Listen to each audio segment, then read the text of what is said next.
everyone, I am back with my July recap. I cannot believe another month has passed so quickly. Anyway, it's been kind of a stressful month. A close friend of mine, her father unexpectedly passed. And so I've been trying to support her any way that I can, and it's hard when you want to be there for someone and you don't know how to give them the support they need. But I'm doing my best, and she knows that I'm there for her. But in any case, and then just other life stresses.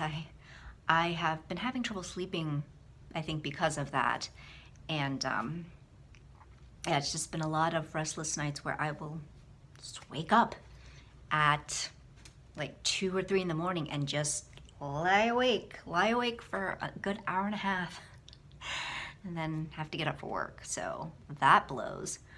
So I did try taking melatonin. I have never taken that before.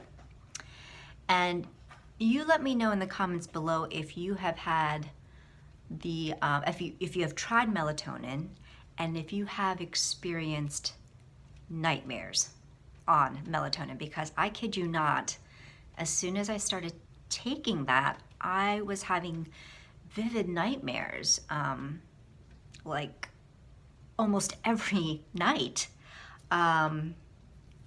Weird dreams, and I don't know what that says about my psyche, but one was where I was trapped in a house with some other people that I was supposed to know, but I don't think I did. And we were being ambushed by people in bunny suits, and they were just going around stabbing people. I don't know. It was so disturbing and weird. And there were 2 different dreams where I was trying to seduce Keanu Reeves, and he was having none of it. I think those were the worst nightmares of all, because I was super offended. But in any case, no more melatonin for me. I'm gonna have to try some other methods for getting back on a good sleep cycle, but it just hasn't been working out for me. In any case, I digress. Okay, let's get on to talking about tarot and some of the other stuff going on this past month. So in July, I worked with the Spiral Tarot and the Ancient Wisdom of Goddesses and Heroines Oracle. Those are both illustrated by Steventon. And the Spiral Tarot was, it was a good time. I just love Steventon's artwork. I really do. And I really enjoy just kind of looking at the images and picking out the different things. Some of the images are way more detailed than others. I feel like a lot of the majors are very detailed, and so some of the symbols I didn't know, and I feel like this is where maybe that out of print companion book would have been useful. What did help was that in Brian Cormac Carr's YouTube video where he talks about that companion book, he did in the description box list the majors and the figures that they're supposed to illustrate.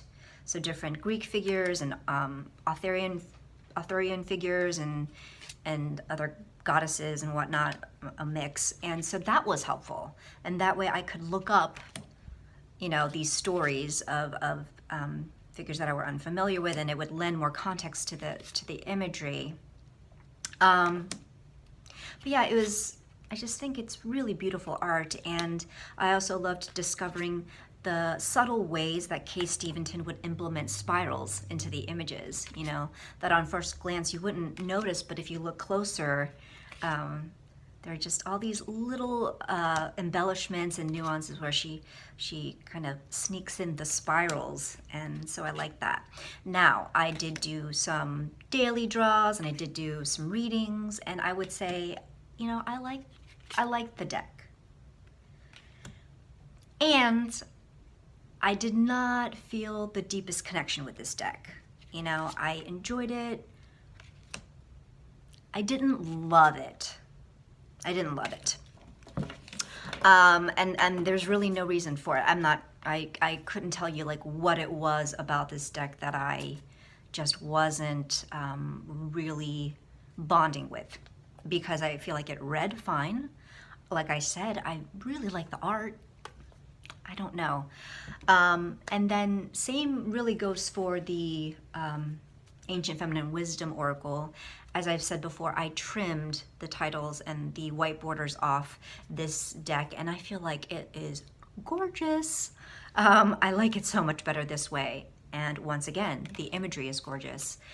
But it's kind of the same thing. I think that it paired well with the Spiral Tarot. But same thing, it's like I liked it. I like this deck. I don't love this deck. Like, you know, and at this point in my deck collection and with depth here and, you know, trying to kind of cull my collection and be more mindful about the decks that I keep, it's not enough for me just to like a deck. So, you know, I know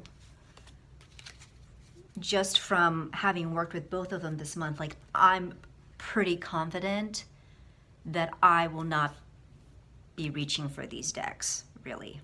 It doesn't have that thing, you know? And so what I'm gonna do is I'm going to just do this impromptu giveaway, and unfortunately I'm going to have to restrict it to the United States. I'm sorry, I'm not trying to be a jerk, but you know, with a deck this small, it doesn't make sense for me to pay so much in international shipping. It'd be cheaper for me just to buy you a new deck. So I'm just going to limit this one to the United States, but do not worry. There are future giveaways where everyone is able to participate. But yeah, I want to pass these on to people who will use them, and I just don't. I know I'm not going to really be called to pick these up, which it's a shame because I really like the art. Like I said, I know I'm being repetitive, but I can't articulate what exactly it is. So I'm going to open up the giveaway, and so those of you living in the US, just drop a comment below letting me know if you want to be put into the giveaway for the Spiral Tarot or the Ancient Feminine Wisdom Oracle, or both. I can put you in for both. Now, again, just know that this has been modified and I've cut off the keywords, but I do have little numbers at the bottom to reference the page on the little white book so that you know which figures are which in the book. And yeah, they're just very subtle numbers down there. But let me know, again, if you want to be included for one, the other, both. The tuck box for this one was destroyed in delivery. It was crushed, and you know how tuck boxes are. And same for this one. Yeah, the tuck box wasn't in that great a condition. So I do have bags. I do have bags that I will send them in. So this is the Spiral Tarot little white book, and I've also printed out the majors and the names of the figures that each card is supposed to represent, so that you kind of have an idea. Because this guidebook, for some of them, it does mention who, you know, the figure's supposed to be in that image, and for some of them, they don't. They don't at all. They just kind of ignore it. So I'll include that in this bag right here. And I will include this with its little white book in this little bag right here. Let me know in the comments. I will close this Wednesday night, do the drawing on Thursday. On to books. I have been beta reading. I mentioned this in my last recap. I've been beta reading a manuscript for a friend of mine, and I'm not done with that yet. So again, just with the lack of sleep, and I just haven't been able to focus, and so I haven't done any other pleasure reading. I have been trying to finish up the beta reading and my feedback, but I have been listening to audiobooks during my work commutes, and so I finished 3 audiobooks in the month of July. Finally got to finish Wundersmith, The Calling of Morrigan by Jessica Townsend. It was awesome. I love that series. It's so much fun. I think I've said it before. It is, you know, if you love Harry Potter, I think you'll enjoy this series. It's great, and especially on audio, the narrator is great. And for those of you who listen to audiobooks, you know that the narrator just makes or breaks a story, you know. So that was the first book. The second audiobook that I finished was The Ocean at the End of the Lane by Neil Gaiman. I enjoyed that as well. And it's interesting, I'm wondering if, again, Neil Gaiman, this is the first audiobook that I've listened to with him. And he is an awesome narrator. He's great. And so I wonder, like, because this was a weird story. It was a compelling story, and I really enjoyed it. But it was weird, you know. Neil Gaiman is kind of peculiar, but you know, and so I gotta wonder, like, would I have liked it as much if I were reading it, as opposed to listening to him narrate it to me? I don't know. So I definitely recommend the audio version because he's great. And then the third book that I listened to and finished was Goodbye Things by Fumio Sasaki. And this is a book, it's a nonfiction book, it's on minimalism, and I think this Fumio Sasaki is a well-known Japanese man. You know, he's known for being a minimalist and writing about it. And so, and it was great. It was a great, once again, the narrator, I don't have his name, but he was a great narrator, and it was just, you know me, I like books and shows on decluttering and minimizing, and so it's definitely a great book and a good reminder that I shouldn't be holding on to things because I feel so guilty. Which was kind of seeping in a little bit in the last few months, like, you know, holding on to things that I knew just were not serving me because of guilt. And so this was a helpful book in that respect.